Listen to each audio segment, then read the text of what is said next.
Fierté Charlevoix a récemment dévoilé la programmation de sa 3e édition qui se déroulera du 15 au 18 mai prochain.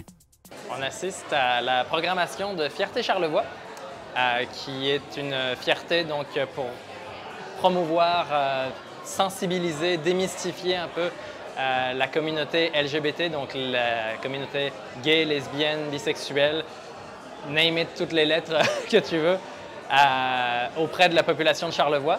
Toute la population de Charlevoix est évidemment invitée à ces festivités parce que ça ne concerne pas que les membres de la communauté, ça concerne tout le monde, la fierté.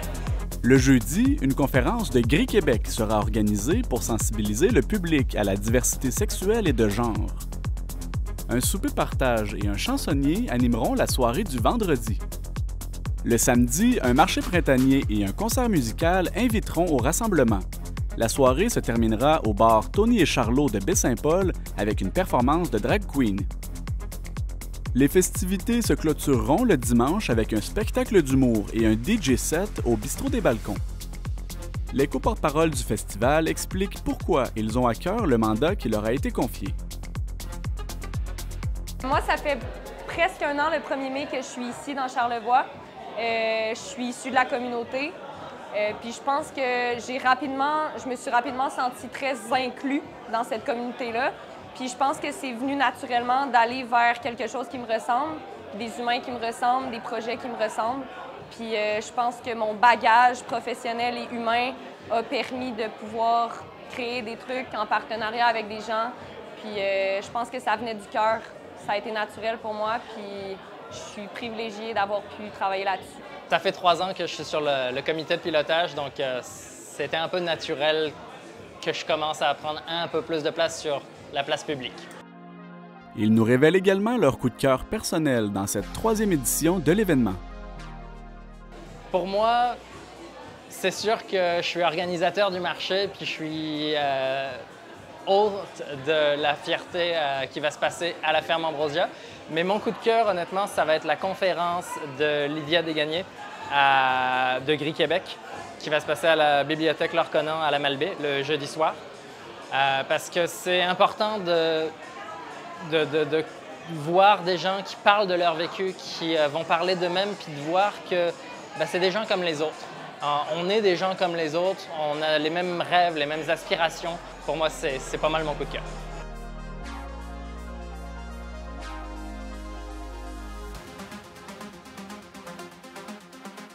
Pour ma part, c'est sûr que j'ai un sentiment vraiment d'appartenance avec le bistrot puis l'auberge. C'est un endroit qui est très inclusif, qui est très à l'affût de tout ce qui est progressif. Puis j'avais envie, en tant que cordeau aux événements, de créer un projet qui nous ressemble. Fait que c'est sûr que j'ai hâte au show d'humour.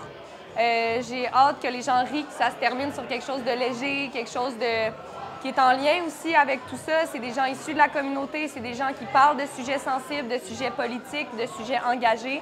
Fait que j'ai bien hâte de voir la réceptivité de tout ça.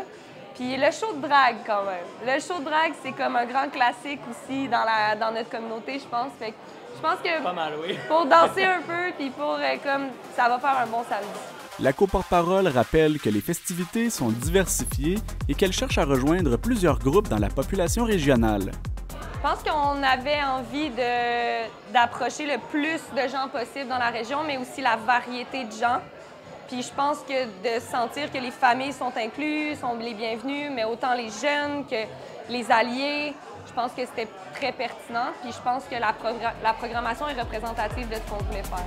Alec Vitam explique cependant que l'édition de Fierté Charlevoix 2025 a connu quelques changements par rapport aux années précédentes. À cause des manques de financement du gouvernement pour les organismes communautaires, cette année, c'est une version un peu plus réduite.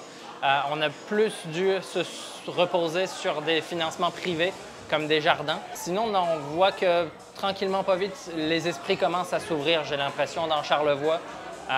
L'an passé, par exemple, on avait eu des commentaires un peu déplacés sur nos réseaux sociaux de Fierté Charlevoix. Cette année, j'ai pas eu vent qu'on en a eu.